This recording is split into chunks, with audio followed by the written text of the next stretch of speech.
Sir, ये जो प्रत्याशियों की सूची है, इसके आने के बाद केंद्रीय नेतृत्व ने या संगठन के प्रदेश नेतृत्व में आपसे कोई बातचीत की है? आपने किसी से कोई संपर्क किया?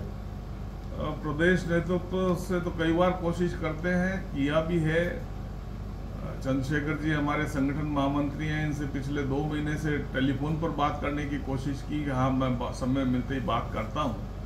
वो थोड़ा ज़्यादा ही व्यस्त थे। अब काहे में थे वो तो मैं भी 18 साल तक महामंत्री रहा हूँ, 13-14 साल तक, तो मैं जानता हूँ कि कहाँ फ़ोन करने का समय नहीं मिले, इतना तो व्यस्त कोई भी नहीं है। लेकिन जो अडवाणी जी, अटल जी, भंडारी जी और नरेंद्र मोदी जी, जसवंत सिंह जी और भैरव सिंह जी ने जिस जनसंघ के स्थापना की 1980 में, तब से लेकर सक्रिय रूप से मैं भाग लेता आ रहा हूँ। ऐसी कठिन परिस्थिति या ऐसी विकट परिस्थिति कभी भी उत्पन्न नहीं हुई। आप चूंकि एक भाजपा के विधायक ही नहीं रहे हैं 5 बार, एक ऐसे परिवार का प्रतिनिधित्व करते हैं जिन्होंने राजस्थान में पहले जनसंघ को और फिर भारतीय जनता पार्टी को खड़ा किया, तो उनकी विरासत का प्रतिनिधित्व करते हैं, तो वो एक तरह से भाजपा ने उसे नकार दिया है, तो इसका क्या असर होगा पूरे राजस्थान की राजनीति पर, खासतौर पर चुनावों में? भैरव सिंह जी साहब का नाम हर गरीब के दिल में है, हर ढाणी में है, हर गांव में है। और पार्टी ने ही घोषित किया था शताब्दी वर्ष मनाने का, तो हमने तो देखा वहां पे कितनी एक्टिविटी थी। सुमेधानंद जी थे, जरूर खूब लगे उसमें अभिमन्यु लगा, और मैं उसमें भी उसमें समय दिया। बाकी एक डोम बनाने के अलावा पार्टी का उसमें योगदान कितना था वो जनता भी जानती है। हमारा श्रेय सिर्फ इतना ही था कि भैरव सिंह जी साहब ने सारा जीवन इस पार्टी के लिए दिया है, और जिस गरीब को गणेश मानकर वो चले हैं, उन नीति को लेकर ये पार्टी चल रही है, इसलिए ये इसको और सहयोग करना चाहिए।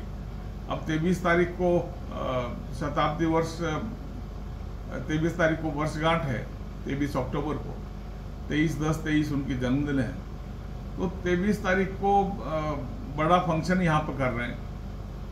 उस बड़े फंक्शन में क्या दिखाएंगे? स्ट्रेंथ आ जाएगी पूरे राजस्थान के चारों कोनों से। जो कल की लिस्ट देखने के बाद में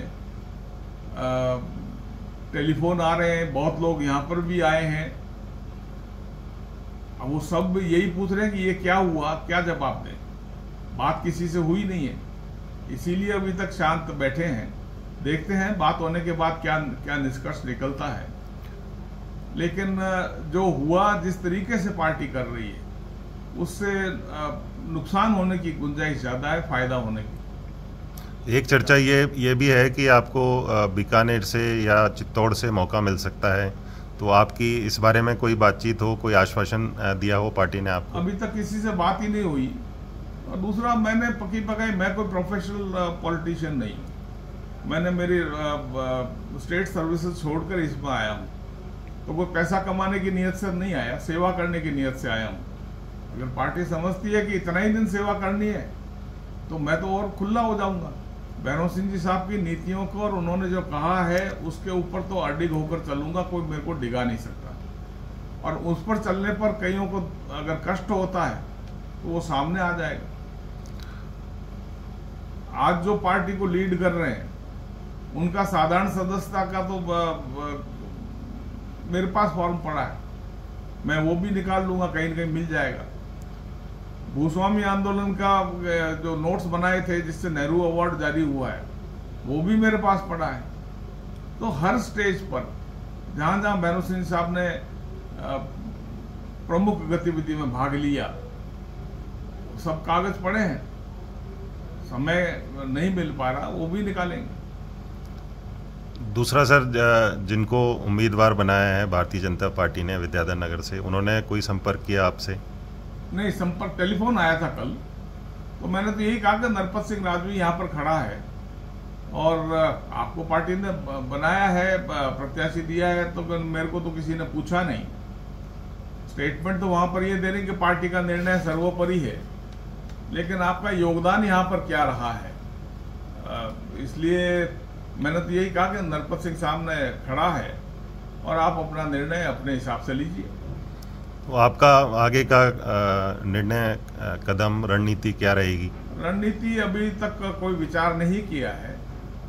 पहले मेरे हजारों टेलीफोन आए हैं, पूरे राजस्थान भर से टेलीफोन आए हैं, यहाँ कॉन्स्टिट्यूंसी को पूरा प्रांगण भरा है घर का, लेकिन अभी तक मैं वेट कर रहा हूँ। एक बार राष्ट्रीय नेता और जो प्रभारी जी और ये लोग हैं, इनसे बात हो जाए, उसके बाद मैं निर्णय लूंगा।